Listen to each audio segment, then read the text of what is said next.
Welcome, guys. This is Ebenezer Heru, right? I'll let you Sure. introduce yourself and what you do as well. Okay. Diaspora Daughters, thank you so much for this opportunity.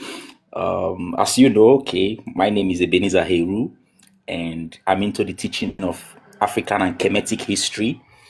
I know some persons who said he's teaching Kemetic history and he's teaching African history. How does it relate? According to Cheikh Anta Diop, for us to understand African history, we have to link it to the history of Egypt, which is Kemet. Okay, the previous name for Egypt. I'm a content creator. I'm also an educationist offline. So these are the things I do. And as you see, I also have my own page, just like Diaspora Daughters, creating content and making sure that our Black people wake up from their slumber to understand that our history did not start from slave trade, but started from greatness. Absolutely. I think what we are going to uncover here is the truth, right? Nothing but the truth. We're going to hit them with the truth, right? Mm-hmm. Okay. So obviously you're from Nigeria. I would like to know more about colonization in Nigeria, what is not in our history books, right? Because that's the missing link, right? And also, Sure. we need to understand the tactics that were used to divide us and the psychological game that is still being used today to divide us so that history doesn't repeat itself, right? Sure. Sure. Okay, actually, if you look at colonization in Africa, you come to understand that it is economically motivated. It is economically motivated because before the Berlin Conference, which precipitated the colonization of African countries and the partitioning of African countries among European colonial powers, there is what we call imperialism. And imperialism, which was motivated by capitalism, is different from colonialism. Now, if you look at imperialism, imperialism is simply means the economic and political control of the resources of poor and backward countries by a wealthy, rich, developed country. Now, what I want us to understand here is simple. Colonization is a phase in the development of imperialism. So before colonization, we had the first phase called slave trade. After slave trade, colonization. After colonization, we have neocolonialism. And the last which we are in today is called globalization. Now, globalization, a lot of you would think is about bringing the world into one global village where you can call somebody in America, where you can send goods to America, bringing the world into one global village. No, globalization, the core of globalization is economic exploitation because they will tell you to liberalize your economy so that they can come in with their multinational company to exploit the resources in your country. That's why if you look at the book written by late Kwame Nkrumah, the first president of Ghana, okay, neo-colonialism, the highest stage of imperialism, you see that these are phases, these are stages of imperialism.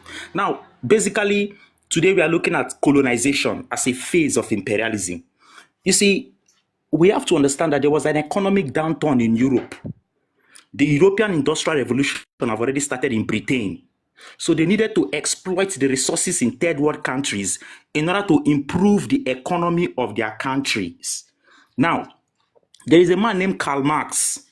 Karl Marx said that there will be a class struggle between the proletariat and the bourgeoisies in Europe, and it will lead to the fall of the capitalist system in Europe. Now, the European bourgeoisies, the European capitalists, the owners of private property, they had to work with the European politicians in order for them to come to Africa to exploit the resources in Africa to improve the working conditions of the poor people in Europe in order to avert the revolution that was supposed to occur in Europe. Now, for them to achieve this, they had to use colonization. Now, before colonization, there was the Berlin Conference, which started in 1884 to 1885, okay? The Berlin Conference in Germany, which was spearheaded or chairman by Otto von Bismarck. Now, it was where they partitioned Africa among European countries, in order to exploit the resources of of African countries. Now, let's come to Nigeria. The people who colonized Nigeria, who are the British. Now, when the British came to Nigeria, they came with the aim of exploiting our resources. But remember, before they came to Nigeria, they were in India. In India, they introduced their own pattern of colonization called indirect through colonial system. Okay, now the indirect through colonial system was first introduced in India because India was a colony of the British government. Okay, so when they came to Nigeria, they introduced a system called indirect through. Now, what is indirect through? For us to go straight to the point, indirect through is a British political colonial system where the customs and the traditions of the people are used to rule the people. In other words, the British will not come directly to rule you. They will pass through your kings. They will pass through your cultures and your traditions to rule you. That is the aim of the British colonization, or that is their colonial policy, the indirect through colonial policy. Now, when they came to Nigeria, Nigeria, during that time, Nigeria was made up of the northern, western, and eastern region. We have the northern region, we have the western region, and we have the eastern region. Now, the northern region is basically Muslims. Islam is dominant there. The western region is Christianity. Christianity is dominant there. The eastern region is also Christianity. Christianity is dominant there. Now, when the British introduced the indirect through system, I want you to understand that the indirect through colonial system was so perfect for the British, where they were able to exploit the resources of the colonies. In the northern region, which was dominated by the Hausa people, diaspora daughter, I hope you're with me. I'm listening. We are listening. Okay. Are you guys listening on the comments? Just type on the comment if you can hear him clearly and you get what's going on here. Yes, because I want them to follow. I want Absolutely. them to we wouldn't know how whether you guys are following if you don't let us know. So just type on the comments so that Ebenezer, you can see the comments, right? Yes, I can. Now, okay, for me, perfect. You guys, you need to be more active. You need to share. You need to tap. Okay. For me to narrate what I was saying, the pattern of colonization that was used by the British to colonize Nigeria was called indirect through colonial policy. The French, they had their own. It is called the policy of assimilation. Now we are looking at Nigeria, and Nigeria was colonized by the British. Now the system was indirect rule, and as I said earlier, indirect rule is nothing else but a British colonial system whereby they use the existing culture of the people to rule the people. They don't come directly to rule the people, okay? Now, when the indirect rule colonial system was introduced in the north, and I said earlier in Nigeria, the north was basically basically dominated by Islam. So when it was introduced in the northern region, it was a success. Now, there are some reasons why it was a success in the northern region. Are you with me? Yes. Now, one of the reasons is the use of traditional authorities. Now, one of the factors that contributed to the success of indirect rule in northern Nigeria was the use of the existing traditional system of administration.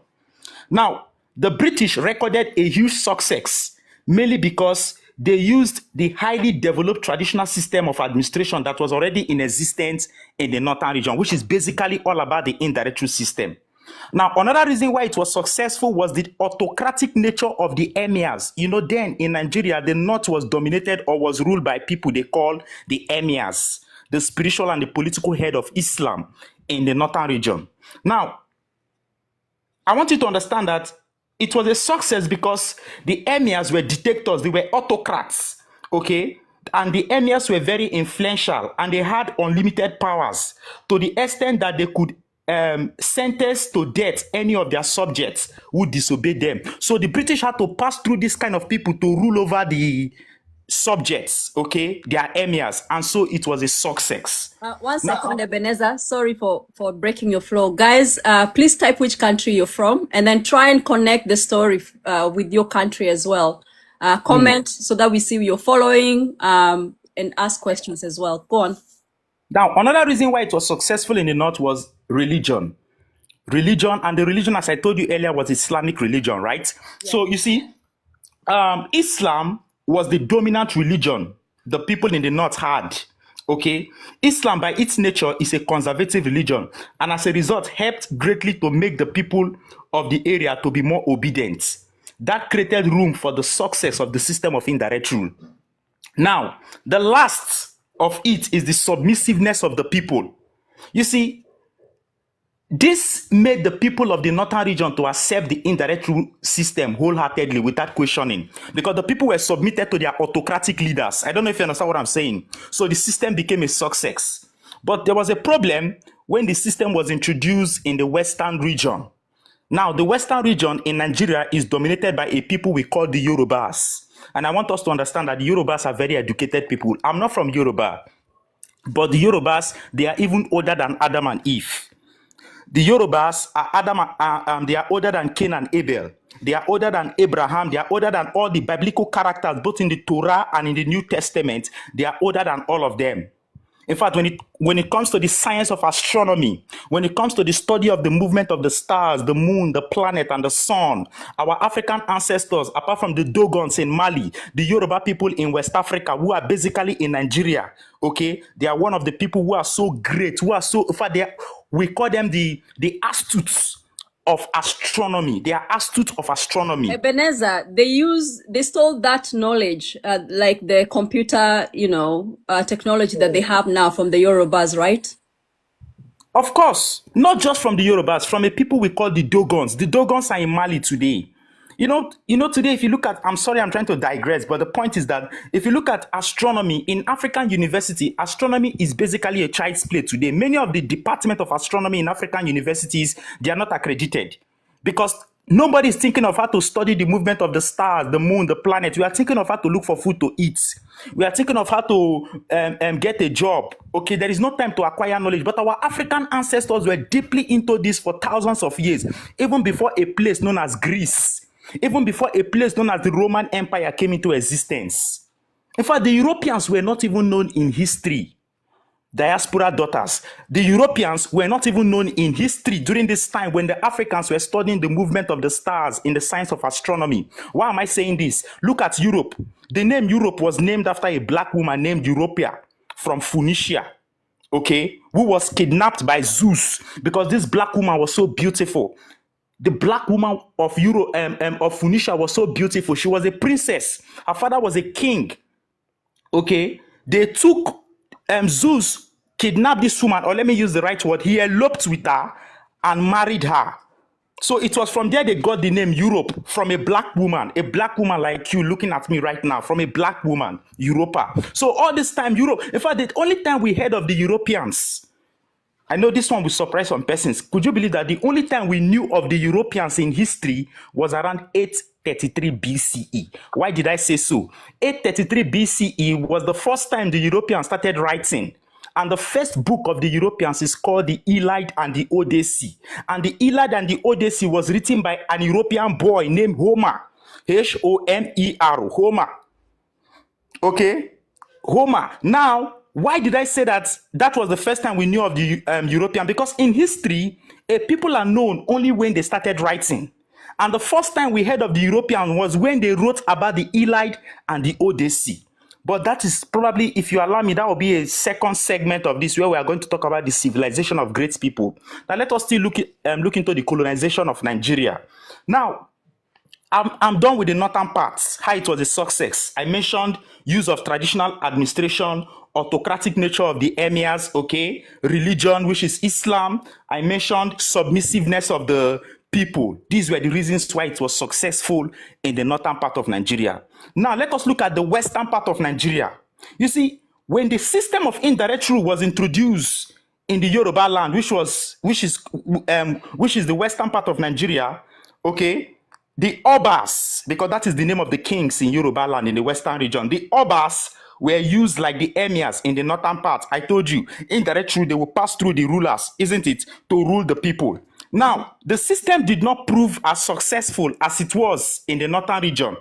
Now, there were a lot of factors why it was not as successful in the western region as it was in the northern region. One is limited power. The Obas, they had limited power.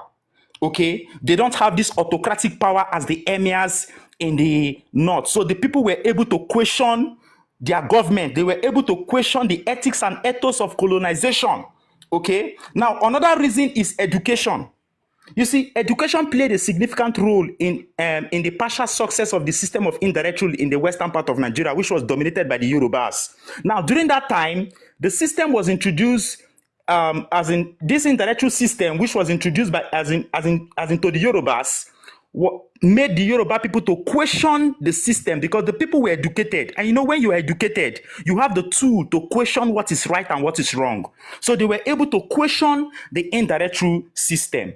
Another reason why it was a less success was because the people were not as submissive as their counterparts in the north. You remember that in the north, they were submissive to their emirs, but in the west, they were not submissive, okay? Okay. Now, another reason is religion. Remember, Islam made the people to submit blindly to their emirs, but Christianity made them to question the ethics, the etiquette, the moralities of colonization. So before this colonization or this colonialism will come to the Yoruba people, those people were already Christians. So they were in a position to question the ills and the morality and immorality of colonization. Now, these were the reason why it was a partial success. Now, the last one, indirect rule in the eastern part of Nigeria. Now, if we have some people on your page who are Nigerians, they will bear with me that there's a place we call the eastern part of Nigeria dominated by a people we call the Igbos. The Igbos are also another great people in West Africa. Okay, the Igbos, they are also another great people. These are people who are so intelligent. They are so intelligent. In fact, the Igbos and the Yorubas are older than Adam and Eve in the book of Genesis. They are older than all the biblical characters in the book, in the Old and the New Testament. Now, while the indirect rule system was a success in the north, a partial success in the west, it was an abysmal failure in the east, because these people, they are very radical. Now, remember that I told you that indirect rule system can only be successful when there is the existence of an existing traditional ruler, isn't it? Because they will pass through that traditional ruler to rule the people. But guess what? When indirect rule was introduced in the eastern part of Nigeria, there was the absence of traditional rulers. Because the Yoruba people, the Igbo people, they practice what we call acephalous democracy. Acephalous is spelled Acephalous, acephalous democracy, where there is no head, but there are institutions that are established to execute the day-to-day affairs of the society, okay? But there is no supreme head as it was in the north, as it was in the west. It was a decentralized system, okay, where power is shared. So there was nothing like a king. There was nothing like an emir there. Now, that was one reason why it was a failure, absence of traditional rulers. There was another one again that led to the failure of this British colonial system. It is called the appointment of warrant chiefs. Who are the warrant chiefs? Now, let me shock you. When the British introduced the indirect rule system in the eastern region, so they saw that there were no chiefs, okay? There were no rulers. So what they did was that they started appointing some persons as chiefs. Guess what? These people that they appointed as chiefs were outcasts. They were people that were outcasts, that were rejected. They were banished from the community. It was these people that the British made chiefs and gave them power and called them warrant chiefs. Okay? And Now, Ebenezer, one yes. second. This is the same people they push as chiefs, as if like in every African community there were chiefs, which is not true, right? Now they say that. Now let me just digress a little. They say that our kings and our chiefs, they sold us to them. A real African will never sell his fellow African as a slave to the white man. That is a blatant lie. Those chiefs, those kings that they say that sold our people to them, these were people that they single-handedly appointed as chiefs and kings to work for the British, to work for the European slave masters. Okay? So when they said, is it not your people that sold you as slaves? There is no historical evidence anywhere to show that a real African enslaved his people. These were people that were single-handedly handpicked. Now, let me go further. The first one is absence of traditional rulers. The second one is the appointment of warrant chiefs, people that were seen as outcasts. So the people rebelled. Now, these warrant chiefs, I'm still on it. These warrant chiefs that were appointed were autocratic. They were maltreating the people. They were even taxing the people. Because in Igbo land, they are not used to this British taxation system.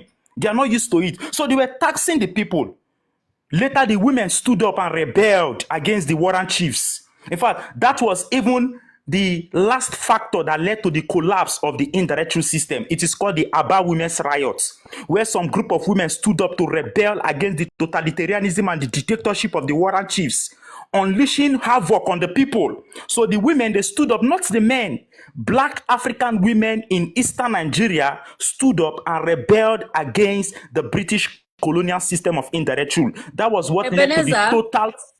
Yes. yeah, that is so crazy because I've never heard of that, and I'm sure a lot of women have never heard of that. So it just Yes. shows It is called. how powerful an It, African woman it can is. be, or is Yes. actually.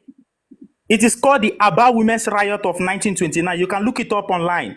The Aba Women's Riot of 19. Aba is spelled ABA, Women's Riot of 1929. So it was because of the warring chiefs, their character, their dictatorial tendencies towards the people that provoked or that precipitated these riots where the women stood up and fought against the British colonial system.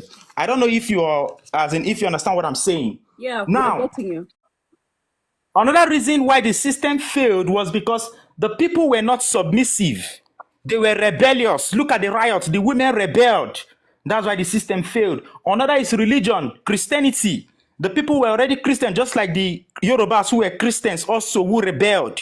Okay, that was it. Another reason is education. Okay, the people were educated. The only people that were not well educated that the system was successful was the Northerners. That's why when I started, I said the system was very successful in the north, a partial success in the west, and an abysmal failure in the east. Okay? So this was the indirect rule system. Now, another thing I want to let you know is that the indirect rule system is divided into two. Sorry, the colonization in Nigeria was divided into two. We have the central administration and we have the native administration. Okay. Now, the central administration was headed by the colonial governor. Okay. He was appointed by the Secretary of State for the colonies, who had the power to remove or redeploy him. I don't know if you understand what I'm saying. Yeah. Now, the colonial governor was responsible for administration of the whole country and was accountable to the imperial government in London through the Secretary of State. Okay? Now, that is the central administration level. Now, the second level is the native administration. Now, the native administration, we must understand that the colonial administration instituted a system of native administration in the protectorates, the province, and the districts through the indirect rule system. So you have to understand that the native administration is basically the indirect rule system for the communities, while the central administration is for the cities, which was headed by the colonial governor. This was the British pattern of colonization. It is called the central administration, which is for the cities. Then we have the native administration for the communities, for the villages. You understand? Yeah. And in these communities and villages, we have the indirect rule system there. So that is colonization. But I want us to understand one thing, that inside colonization, they integrated the economy of Africa into the international capitalist system. This is another very important thing we must understand. This is an intellectual discourse. They integrated the African economy into the international capitalist system. How did they do it? Now, when I say integrate, they changed the African economy from a primitive communal system of an egalitarian system of equality to capitalism. And you know what is capitalism? Characterized by inequality, private property, and individualism. Okay? So, you know, in African society, we are basically people who deals with family system, egalitarianism, equality, and togetherness. But when the Europeans came with capitalism, they eradicated our family system, our egalitarian system, and they introduced individualism, where it is based on your as an individual purpose. Everything is based on individual. Now, when they introduce colonization in Africa, what they did is that they had to integrate our economy into the international capitalist system. This was also one of the reasons why the African economy is poor and backward. Now, let me shock you with one thing. One of the reasons or one of the factors that led to the integration of our economy into the international capitalist system was monetization. You know, Africa, we had our local currency, like the cowries, okay? The cowrie is another form of means that we use for as exchange, medium of exchange. So when they introduced the colonial system, they had to introduce their own European money. For example, British West African countries, we have the pounds. Now they had to monetize this currency into the African economy, whereby African farmers had to pick up paid jobs where they will be paid with the European currency. Okay, now the economy of Africa is now based on European currency. So import and export will be based on what? The European currency. That is one factor. They have integrated our economy into the international capitalist system. Another one is what is it called? Infrastructural development. Now, during colonialism, the Europeans, they did roads, they did railways, right?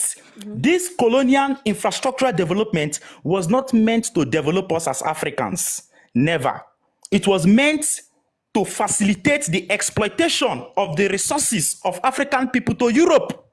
So all the roads and railways that they did is to facilitate the resources that they are exploiting from Africa to Europe. Not really for our own betterment, but for the exploitation of our resources to Europe, to make it easy, to facilitate it, to make it easy. Ebenezer, let me just cut you short a bit.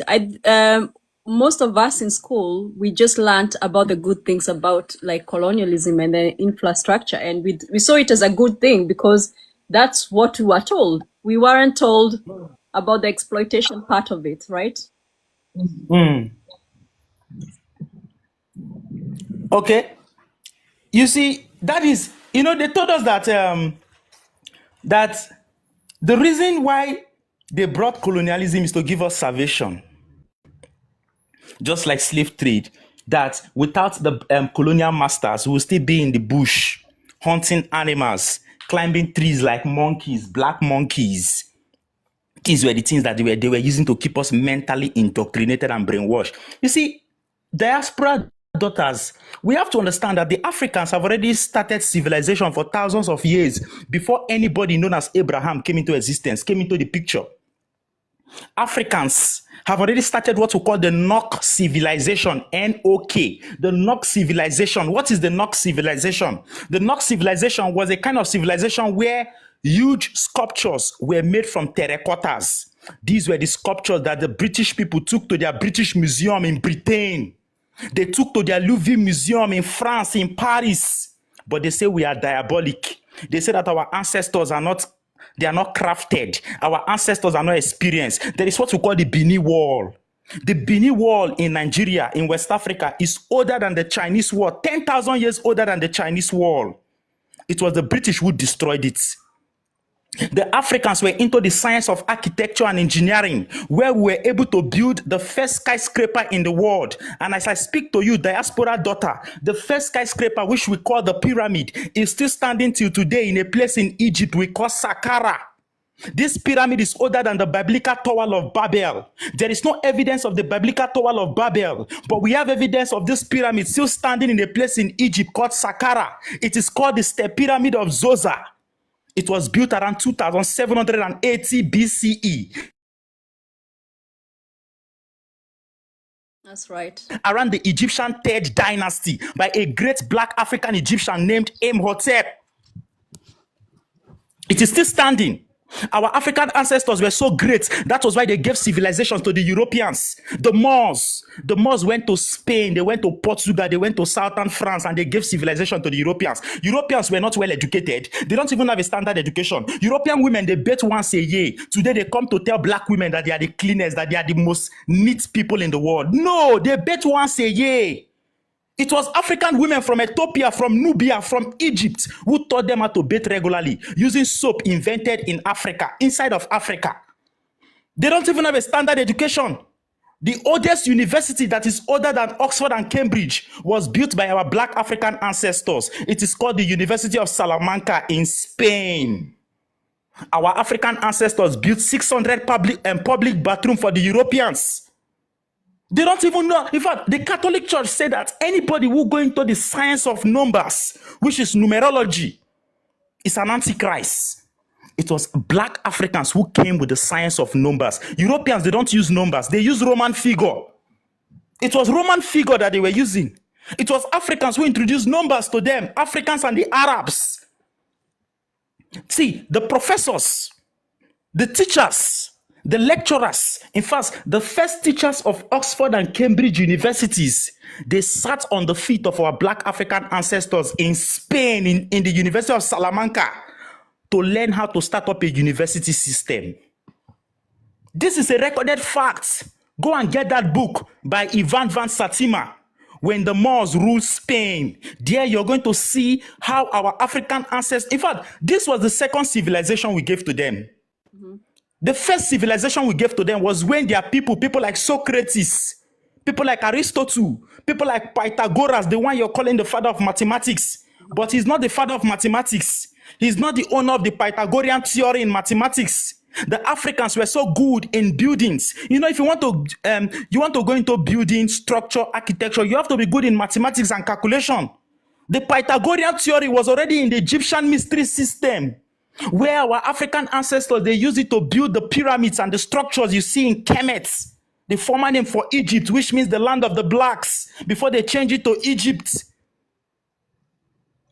Okay, so the thing we must understand is that our African ancestors were so sophisticated in knowledge that when these people, they came into Egypt, when they came to Ethiopia, when they came to Nubia, we were able to accept them and educated them. But guess what? There is a book, I gave you that book written by George G.M. James, Stolen Legacy, written in 1954. Do you know that none of the Europeans that came to Africa ever graduated from the Egyptian mystery system? They never graduated because the knowledge of our African ancestors was so deep. We are the original children of God because we are the only people connected to nature. These people are artificial people. That is why they are destroying nature today, destroying nature to build artificial intelligence. Let me tell you, you cannot find all these things I'm teaching. AI cannot give you all these things we are teaching. Artificial intelligence in Google can never give us these things that we are teaching. Okay? Yeah, absolutely. So obviously today was just to touch on colonization because it's very, very important for us to know where we are coming from, right? Yes, because a lot of I'm people. sorry. Okay, I'm sorry, diaspora daughters. It is an unforgivable mistake. I repeat, it is an unforgivable mistake for the Europeans to say that we had no civilization before they came. That was the reason why I digressed. It's a very big lie, 100%. Yes. It's a very big Yes. lie. But what I would say, Ebenezer, right? The good news is you people like you've done a lot of work. So people are getting it, right? And there are those who will not get it. So we're not going to dwell on those who are not getting it, if that makes sense, right? The reason why I called you here is for you to tell us, you know, what you know about colonization, right? Because we didn't have that in the real history in our history books, right? So that's why, yeah, and it's so amazing. You've really done a good job. Okay. There was one thing before colonization in Nigeria. We had institutions of government, but we don't know them as the Europeans call them. Okay. Now, all those concepts, all those basic concepts you see in government, like separation of power, where political power is shared among the three levels, three organs of government, the legislative organ, the executive organ, and the judicial organ. All those things were already practiced in Nigeria, but we did not call them the European name. So when they came to Nigeria, they said that we had no organized government before they introduced colonization. Now, in the northern region, they practice what we call a centralized system of government. Remember, I told you when indirect rule came to the northern region of Nigeria, the emirs were dictators, right? They were autocrats, right? So that was a centralized system of government where all the powers that existed in the society are concentrated in the hands of one supreme authority known as the emir. Okay? That was it. Now, in the western region, they practice what we call decentralization, a decentralized system of government where power is shared among different organs of government. We have what we call the Oyomesi, we have the Alaafin, we have the Ogboni courts, okay? We have the Area Nakakanfo. These are terms in Yoruba language in the western part of Nigeria where power is decentralized. What about the Igbos in the eastern region? The people who stood up to fight against the British colonial system and destroyed it. Okay, they have what to call the same thing, decentralized system, where power is shared among different institutions like the age grade. We have what to call the Umada. Okay, we have what to call the Okpara. These are different institutions where power is designated to. So when they came, they said that we don't have a system of government. That is to say, we are lawless people. But no, That's we are not not true. lawless people. That's not true. Exactly. The first law, they will tell you that the first law in the world is the Ten Commandments. That the Ten Commandments is the first law. But where did Moses got his Ten Commandments? Moses got his Ten Commandments from the 42 principle of Mahat. A black woman like you, the center of justice in Egypt. I have not killed, I have not lied, I have not stolen the property of another. Moses copied it and turned it to thou shalt not kill, thou shalt not lie, thou shalt not steal. The Africans had the first documented laws known as the 42 laws of Mahat. So what is this talk about? We are illiterates, that we are not educated. Ebenezer, so they plagiarize that, right? And they do exactly what the Ten Commandments says we should not do anyway. So why then should we follow their religion, right? These are people who have taken themselves out of nature. There is a great professor they call Kabakameni. He wrote a book, The Shibaka Stone. Okay, it's a very powerful book. Now, he said that these people have taken themselves out of nature. That we are the original people of God. We are the original people of God. We are the only people that are closer to God. Okay, so they are so bittered. Do you know that when they came to Africa, the real color of God, the Africans have already made black. The Africans have already made black the color of God. So when they came to Africa, they were standing under the sun to see if they would turn black. They could not turn black. The Romans, when the Romans invaded Egypt in 30 BCE and ruled for 600 years, they were standing under the sun every day to see if they would turn black. They could not turn black. Rather, they were getting burnt by the sun because they don't have enough melanin like you, diasporan daughter. They don't have enough melanin to protect them from the brutality of the sun. So what they did was that they started plagiarizing our spirituality, and that was where they invented their religion. Christianity is a religion that was plagiarized from African spirituality. Judaism is a religion that was plagiarized from African spirituality. Now, which one will you go to?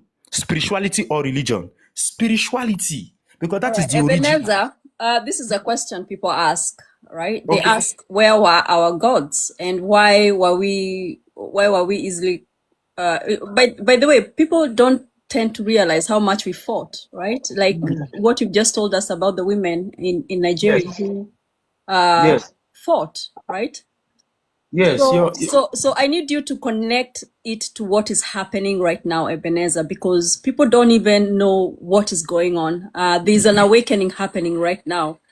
And obviously, we are ruled by the stars, right? Of course. So can you explain a little bit of what is going on? And for people who have those questions, because we really have to go down low to those kind of questions, even though we know the answer, Ebenezer, not everybody is that advanced, right? Not everybody has been doing the work. What's the their simple question? Ebenezer, the simple question, where were our gods when that happened? Of course.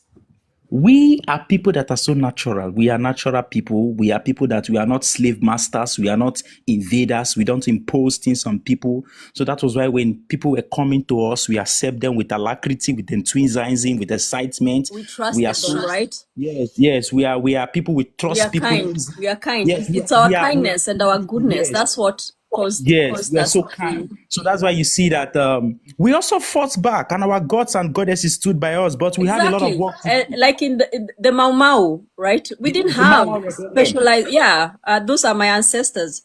They didn't have.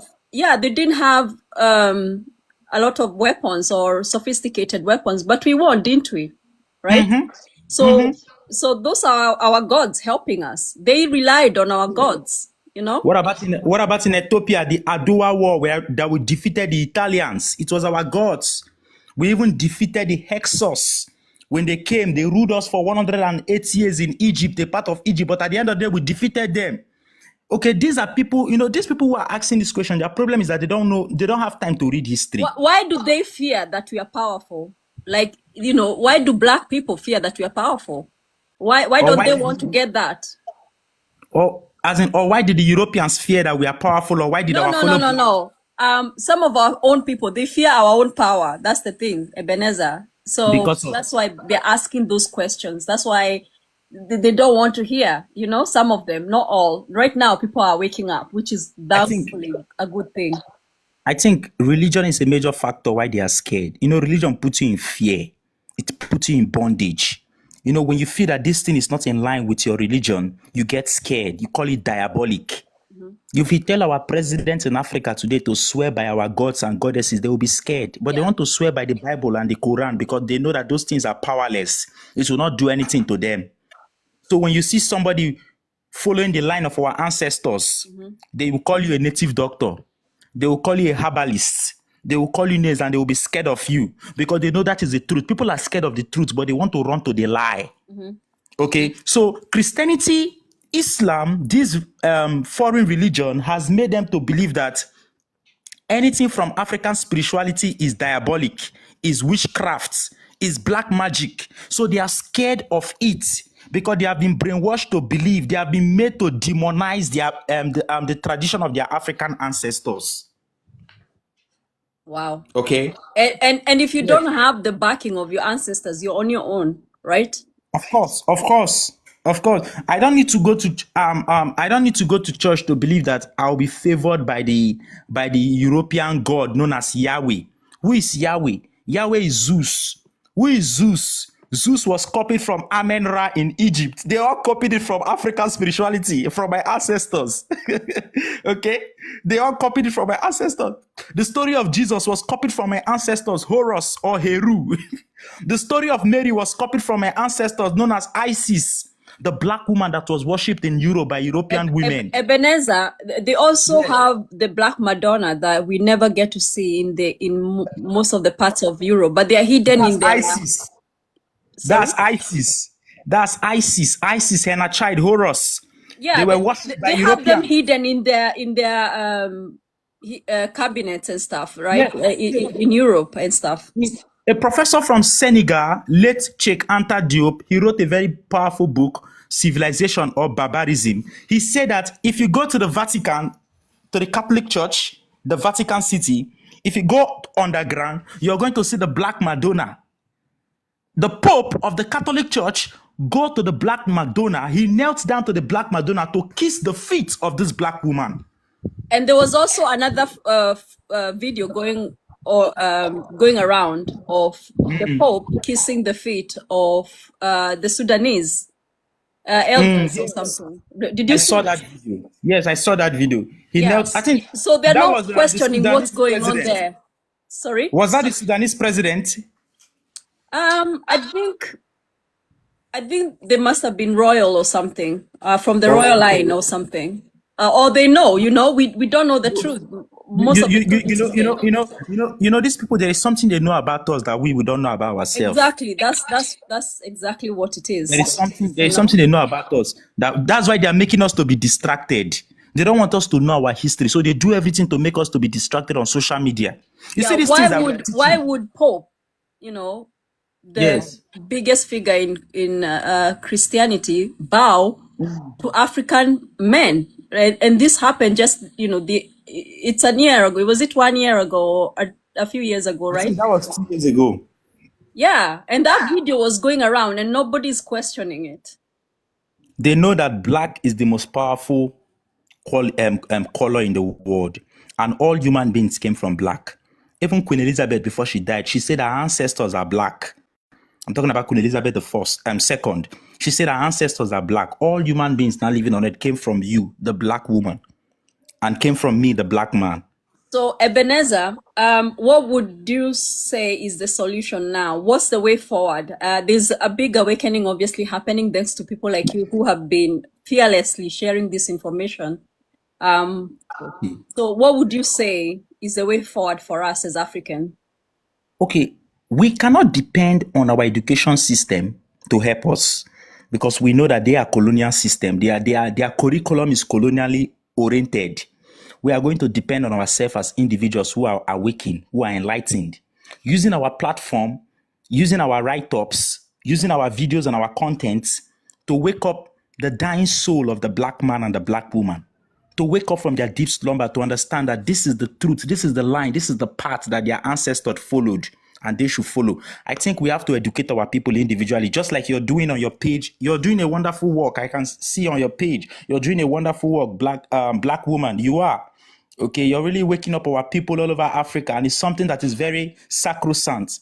And it is people like you that are supposed to have the likes and the views. But because we are distracted, we give the likes and the views to the comedians, to the entertainers. But this is the most important thing that we need right now as black people. We are in the age of awakening. I feel that we have an opportunity now to free ourselves. It's only a choice. You have to make the choice whether you want to be free or not. This is the time now for us, right? You're right. You're right. But the problem is that there is a deep distraction. We are distracted. That is the only thing. And there is a deliberate attempt to make the African economy to remain poor so that people will not think of these things we are teaching. They will think of how to solve their problems, their bills, how to pay their bills. So when you teach this kind of thing to some persons, they will see it as boring. Are you aware? Yeah. It's very boring. These are people who went to school. But when you teach them these things, they will not grab what you're saying. Yeah, but Ebenezer, even the schools were on purpose because we went to school from a very young age and for many, many years. And Sure. have you heard of something called brain rot at the moment? There's something going around called brain rot. And Okay. I feel that's exactly what happened to us. They were rotting our brains, because unless you're going to be a doctor, unless you're going to be using that education as a skill, then I don't see why you should be learning all these different things. Everybody should have learned what they're good at and, gain the skill that they are good at, right? Ebenezer, what do you think? Sure. You say what? We all have what we are good at, right? Ebenezer, we all have a gifting. We all come in with a gift and a skill, right? You're very good with your videos and teaching people. That is what you should have focused on when in school. But instead, when you went to school, you are learning different things that were just not only wasting your time, it's just exhausting. Very, very That's exhausting. why right now people find it exhausting, because already they've been in school for so many years. It's boring, Yes. I was not, when I was in school, I was never taught any of those things that we are learning today or any of these things that I'm saying. Okay, I was in school for 4 years. I read political science. They only taught me about government, state, and politics. I have friends who are in history department. Now, when I ask them questions about African history, okay, they don't even know. They don't even know who is Akhenaten, who is Quincy, who is Hatshepsut.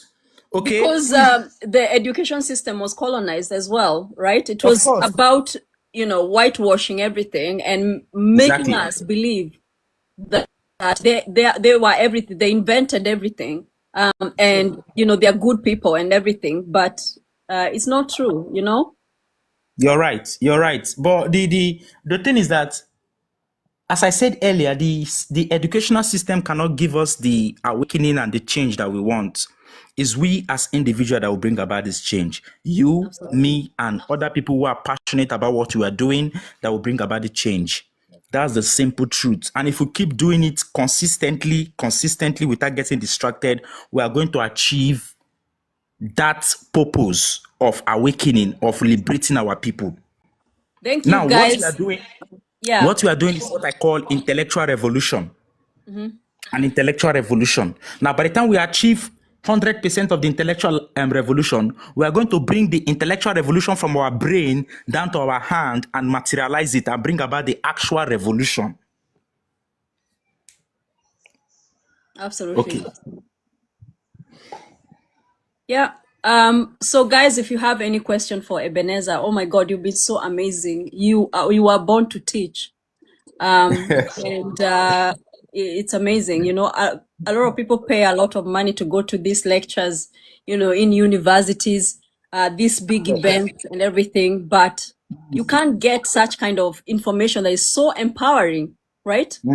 So I think people are underestimating what's happening here, and the kind of information you're sharing, is in-depth, researched, well-researched, dated, right?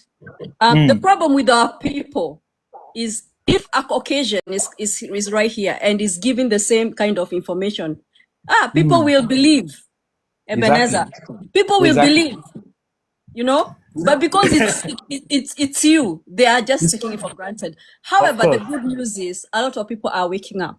Yeah, that is the good news. So do not give They up. have told our people. They have told our people that anything black is not original. Anything white is original. That is to say, anything black is from the devil, and anything white is from God. That's why I say our people, they want to bleach their skin. They want to be like the white people. Our people, they believe that when a black man is telling this truth, he is lying. But if a white man is telling this truth, okay, if a white man is the one saying this thing, he's right. So that's why they Exactly. have this nonchalant attitude towards we that are black people teaching this truth. Yeah, and we have to treat each other better, if you want to be treated better, then you have to treat your black sister and your black brother better, because we are each other, So there's a question here, guys. Just ask your questions because we're about to end this live. Feel free to ask. Appreciate our guest. He's been amazing. You've been given so much information today that is so empowering, right? There's so many lives going on TikTok, but where are you going to get this kind of information about your history? Nobody's going to tell you the truth about your history. No one is going to tell you the truth about who you are, because they do not want you to know who you are. Because when you know who you are, then you become more empowered and you're able to manifest whatever it is that you want to manifest. You realize you're that powerful. So the question is, when did you first became to the realization that you are awakening? Okay, this is a very deep one. Actually, from my own experience, when I left the university, when I was in my final year writing my project was when I started my process of awakening. What happened was that I was on Facebook. I saw a video on Facebook where an American police dog was biting a black American man. He was accused of stealing something, a crime. This is the American dog. So I was captivated by that event. I asked myself, does it mean that black people have never done anything great in antiquity? Does it mean that we have not achieved anything great in antiquity? Does it mean that we're bad people? Does it mean that everything black is evil? The racism in America, it was the racism in America that motivated me into this awakening. So, here in Africa, we are not seeing racism, right? It's only when you travel as a black man to other white countries. I did experience racism when I went to Africa, and you will experience it more. Yeah, you will not in just normal everyday life. If you go to these tourist places, they treat them better, and I had to. Like where? So, for example, there's this house. Do you know in Karen, right? It's named after a woman in Kenya. This is in Nairobi. Karen Blixen, right? House, right? He's this old Caucasian that had a big estate, right, in Nairobi, and then the house was made a museum, right? So I remember just standing there with my family, and then the Caucasians just came and they were just welcomed nicely, and they were given interpreters, they were given tours, and I'm just there, just standing there and waiting and just saying, okay, am I going to also get somebody? They said, no, we don't have anybody else available. So when you go to these places, they do discriminate you, which is very, very sad because they don't have that awareness that they're even doing it, if that makes sense. Okay, so okay, but actually, here in Nigeria, I've actually not experienced any of it. But Nigerians are generally, more self-aware, you know. yes, I generally, feel they're much more self-aware. the kind of racism I'm talking about is you going abroad to white countries as a black person, white countries to see how they treat black people. That was how I started my awakening. Okay, Ah, that's what okay, I'm I see what saying. you mean. Okay. So when I saw this racism online, how they treat black people in America, in Europe, okay, I felt so bad, and that was when I started looking at ways to know if my ancestors have contributed to world civilization. I started with looking at the lectures of people like Dr. Ben Jokanan, sorry, Dr. Yusuf Ben Jokanan, a great Black American who is from Ethiopia, and another man who used French to speak. His name is Cheikh Anta Diop. People like Ivan Van Satima. Some of those books I sent to you, the authors, I was listening to their teachings and their lectures. From there, I came to understand that the Africans have contributed immensely towards civilization. And that was how my awakening started. So I had to go to the courts to add a native name and my ancestral name to my English and Hebrew names. Okay. I had to go and do that. So the Ebenezer you're seeing here is a Hebrew name. Actually, it means stone of help. But I had to add another name named Aches. Okay, Aches is my ancestral local name, but you cannot see it online. It's in all my documents now. Why the Heru that you're seeing is just a name that I got from my spirituality in Egyptian teachings, okay, in Kemetic teachings. You know, Heru is from Egypt. That is Absolutely. Horus. Yeah, Yes. So absolutely. that's just it. There was nothing much on it. I was just motivated by the racism Mhm, in America and in Europe, mhm. and I started asking questions if black people have contributed immensely towards civilization. Unfortunately, my black ancestors have contributed. So I started seeing the lies. I started seeing the demonization of our cultures, okay, of our ancestors, okay. So I was motivated to go into the teaching and the awakening of my people to understand that our people have contributed to world civilization. And Okay. these religions were all invented from our spirituality. Yeah, Okay. absolutely. Absolutely. So, Ebenezer, how can we support your work? I I know you've asked me not to ask that, but yeah, just briefly. okay. Okay, I have a book, volume one and volume two, The Untold History of the Black Race and the Fall of African Civilization. It was a book I completed in 2021. Okay, 2021, I finished the book and I published it. Although right now I have not been able to print in hard copy. I have printed in hard copy before. Then it was cheaper, but now it's very expensive because of paper and ink in Nigeria. So I've not been able to print. But I know I'm going to do that soon in the Absolutely. future. I'm going to do that. We So, but can't for wait. now, I've not. And right now, what I need is just for a way to print it because people believe more in hard copies Mhm, than soft copies, something they can have in their hands mhm. like that. So the book is very interesting. It's a book that will open your eyes to know how great our ancestors were in antiquity and what led to the collapse of our civilization and what we have become today. Okay. So Absolutely. it's just about the study of our past, our present, and our future. Mhm. And how can we get hold of you? How, if we, for example, want one of your books? Okay.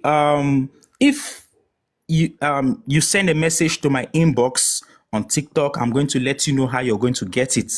Okay. That's as simple as that. So just like the way you know how you came and you got yours, you send a message to my inbox that you want to get a copy of this book, then I will tell you the processes that you can use to get it. Then you're going to get it in less than 5 minutes or 10 minutes. Absolutely. Yeah, you are very fast. I actually have the books and I'm going through them right now. So in 2026, it's gonna be about relearning my history, right? Absolutely. So thank you And so much.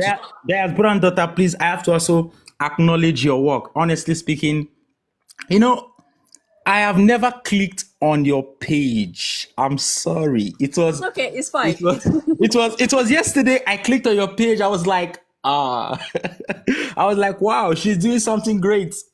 Wow, she's also in the process, you know. I saw your followers. I was like, she has over 20,000 followers. I think I was like looking at it. You have over 20,000 followers. Wow, she's trying. She's doing something great. And I was excited, you know, to see a woman in this generation who is knowledgeable like you, to be so have this fire burning inside of you to teach our history, because a lot of our women today, they are into a lot of nefarious things. They don't have this enthusiasm, this passion to do these things that you're doing.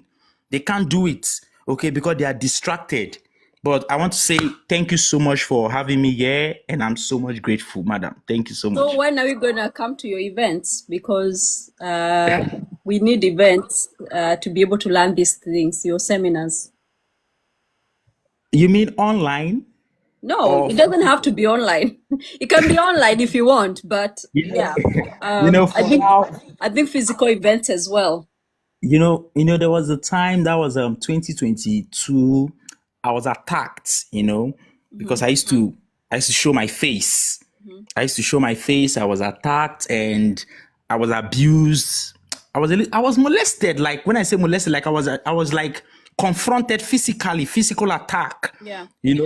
Because of the things I teach. So for the meantime, I won't be having all those events until maybe I'm out of the country to a more secure place where I'll be protected, because these things that we teach, it can take someone's life. You and I know what we are talking about. Yeah, so that's why it's very sad. It's very, very sad. And I probably believe you're in a place where we have security and we have surveillance. Absolutely. But here we don't have those things because I'm still living in a third world country. So my life is very important. So that's why it's not like I am scared of what I'm teaching, but I have to also protect my life. Absolutely. Okay, so that because I have to be alive to teach. Absolutely. You understand? Absolutely. So that's why I'm in this kind of mood. But when that time comes, I am going to let you know as my friend, and you're going to tell your followers and your viewers. Absolutely. Absolutely. Yeah, I'm just, on behalf of us as Africans, I'm just so sorry that you have to go through that. You're our brother, and you have the right to tell our history. So I'm very sorry for that. Thank you so much. I appreciate that, madam. Thank you. Okay. Thank you. Okay, I think I'm gonna call it a day now. Thank you so much. It's been so amazing, very impactful. And we really appreciate you. We appreciate your work as well. Okay. I'm grateful. Thank you so much. I appreciate. Okay. Much love. I'll be glad to see. Go on. All right. Thank you. All right. Bye-bye. All right, guys. Thank you so much. Much love, and like, share. I'm gonna download this on YouTube as well if you missed it. So make sure that you subscribe to my YouTube channel. Thank you so much. Thank you, Kimfire. Thank you, JPs. Bye-bye.